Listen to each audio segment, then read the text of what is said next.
Quand je fais une crise de panique, c'est vraiment pas une bonne sensation. Tu as l'impression que tu vas mourir. Ça a l'air un peu intense comme ça, là, mais c'est vraiment ça que tu ressens. Tu commences à vraiment, comme un peu hyperventiler, là. Puis pas te sentir bien, ta tête, elle tourne. C'est vraiment une drôle de sensation, là. Pour vrai, c'est très intense. Puis ça dure même des fois 1 heure, là. Le passage de l'école primaire à l'école secondaire est une période pouvant s'avérer très difficile pour un élève, car celui-ci prend conscience de toutes les responsabilités qui font que sa vie prend un tout nouveau tournant. La question du choix de carrière est installée très tôt dans l'esprit des jeunes, ce qui engendre un sentiment de pression chez ces derniers.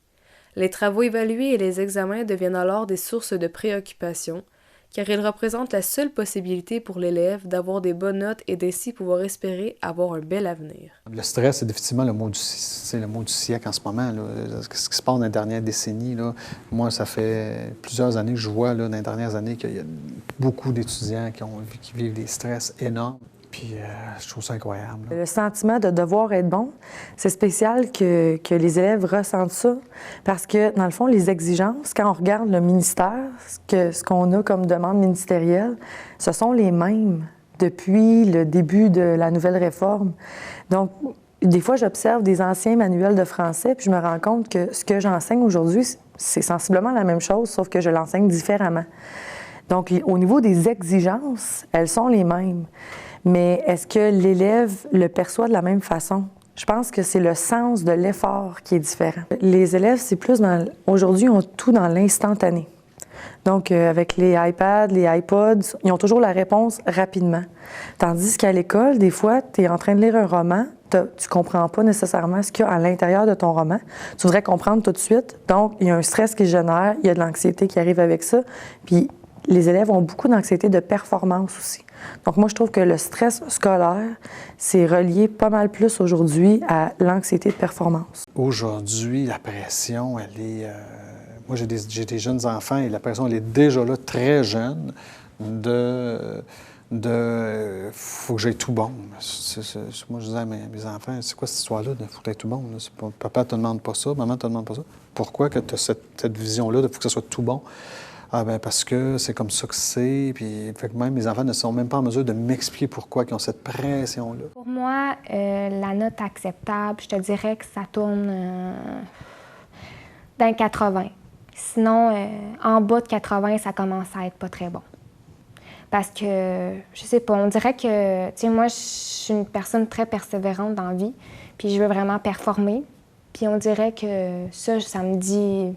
T'as pas assez performé, t'as pas assez persévéré, t'es pas très bonne dans le fond. Les élèves vont se donner eux-mêmes ce degré de performance-là. Exemple, dans une classe, je peux avoir vraiment 3 groupes distincts. Premier groupe, tu as les élèves qui sont toujours à la recherche des points. Ce qu'ils veulent, c'est toujours aller plus loin. J'ai d'autres élèves qui, eux, au contraire, vont se dire « Moi, je mérite des 80 ». Je mérite des 80, je vais travailler pour mon 80, puis mon exigence de performance, bien, tant que j'ai 80, ça va être correct. Puis j'ai d'autres élèves qui, eux, sont en difficulté d'apprentissage, puis que pour l'instant, avoir le 60 %, c'est même un objectif qui est assez difficile à atteindre. Malgré les différents degrés de capacité à assimiler la matière, chacun des élèves des écoles secondaires serait assurément volontiers de recevoir quelques conseils en ce qui concerne avoir une technique efficace d'étude. L'idée, c'est la technique d'étude est assez simple, c'est d'étudier 10 minutes.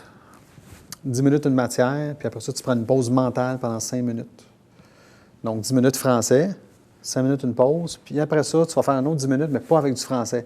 Tu vas aller stimuler une autre zone de ton cerveau, donc tu vas aller étudier, mettons, je sais pas moi, l'anglais, qui est une autre langue. Tu prends une autre pause de 5 minutes. Après ça, tu réétudies 10 minutes, je ne sais pas, des mathématiques. Là, c'est une autre sphère de ton cerveau. Fait que tu peux faire des cycles de 1 heure, 1 heure et demie, 2 heures. Mais c'est sûr qu'étudier, faire un travail la veille à 11 heures avec un café, c'est pas l'idéal. Ce que je dis à mes étudiants et à mon gars, là, c'est de respirer par le nez, de faire du yoga, faire de la méditation, marcher, aller à l'extérieur. Se trouver des hobbies, il ne faut pas juste faire des études, mais se trouver des passions, pas sans être des passions, mais des intérêts. Des branches. Moi, c'est sûr, c'est des branches là, de ce qui t'angoisse, de ce qui te stresse, pour mieux revenir plus tard, puis avec une attitude positive et constructive. Quelqu'un qui est aux prises avec ça, moi, ça serait peut-être même des pensées positives, du genre, je suis capable, je suis pas parfait, je suis capable de faire des erreurs, l'erreur est humaine, tout ça, là.